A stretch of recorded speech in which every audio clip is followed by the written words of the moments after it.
Assalamualaikum warahmatullahi wabarakatuh. Salam sehat bahagia. Perkenalkan, saya Yuli Prihantini, SPDGR, calon guru penggerak angkatan 10 Kabupaten Pati. Di sini saya akan memaparkan tentang pemikiran Ki Hajar Dewantara yang berkaitan dengan koneksi antar materi, kesimpulan, dan refleksi pada modul 1.1. Pertanyaan pemantik dalam membuat kesimpulan dan refleksi. Yang pertama, apa yang saya percaya tentang murid dan pembelajaran di kelas sebelum saya mempelajari modul 1.1? Pertanyaan yang kedua, apa yang berubah dari pemikiran atau perilaku saya setelah mempelajari modul 1.1? Pertanyaan yang ketiga, apa yang dapat segera saya terapkan lebih baik agar kelas saya mencerminkan pemikiran Ki Hajar Dewantara? Nah, untuk pertanyaan yang pertama, apa yang saya percaya tentang murid dan pembelajaran di kelas sebelum saya mempelajari modul 1.1? Yang pertama, pembelajaran yang saya lakukan di kelas hanya sebatas memberikan materi. Yang kedua, saya lebih fokus pada penyelesaian materi daripada memahami karakteristik murid. Yang ketiga, saya hanya menilai pada aspek pengetahuan saja. Ketika nilai murid sudah mencapai KKM, saya beranggapan pembelajaran yang saya lakukan sudah berhasil.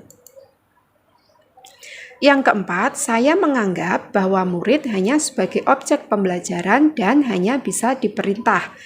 Yang kelima, saya tidak memperhatikan murid apakah sudah benar-benar paham atau belum.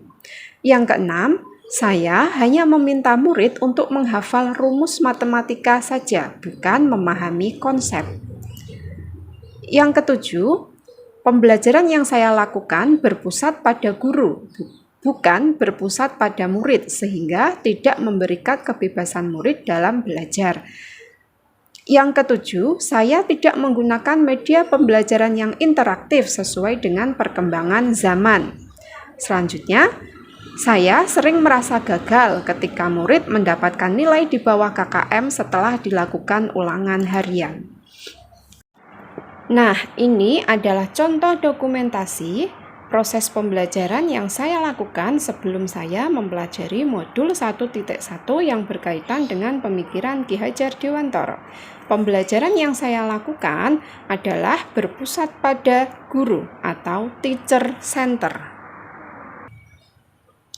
Pertanyaan yang kedua, apa yang berubah dari pemikiran atau perilaku saya setelah mempelajari modul 1.1? Yang pertama, saya tidak hanya berfokus pada penyelesaian materi, tetapi juga memperhatikan karakteristik masing-masing murid. Yang kedua, saya melakukan pembelajaran secara menyeluruh, tidak hanya pada aspek kognitif saja, tetapi semua aspek pembelajaran. Yang ketiga, menjadikan murid sebagai subjek pembelajaran sehingga tidak hanya diperintah oleh guru saja. Yang keempat, saya mengarahkan murid untuk memahami konsep, bukan menghafal rumus. Yang kelima, memberikan kebebasan kepada murid dalam proses pembelajaran. Contohnya, saya memberikan diskusi kelompok, kemudian mempresentasikan hasilnya di depan kelompok yang lain, sedangkan guru sebagai fasilitator. Yang keenam, saya menggunakan media pembelajaran yang interaktif dan menyenangkan sehingga mudah dipahami oleh murid. Nah, ini ada beberapa dokumentasi saat proses pembelajaran setelah saya mempelajari modul 1.1. Di sini terlihat ada diskusi kelompok dan presentasi kelompok. Pertanyaan yang ketiga, apa yang dapat segera saya terapkan lebih baik agar kelas saya mencerminkan pemikiran Ki Hajar Dewantara? Yang pertama, yang harus segera saya lakukan adalah merancang pembelajaran yang berpusat pada murid atau student center dengan menggunakan model pembelajaran problem based learning atau PBL dan project based learning atau PJBL. Yang kedua, selalu menggunakan media pembelajaran yang interaktif sesuai dengan perkembangan zaman agar mudah dipahami oleh murid. Yang ketiga, Pembelajaran disesuaikan dengan pemikiran Ki Hajar Dewantara yang tidak lagi menuntut, tetapi menuntun.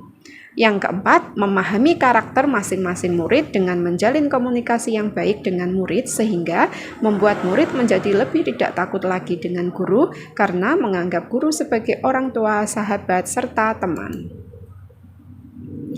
Demikian video tentang koneksi antar materi, kesimpulan, dan refleksi dari saya. Semoga bermanfaat. Terima kasih. Salam sehat, bahagia. Wassalamualaikum warahmatullahi wabarakatuh.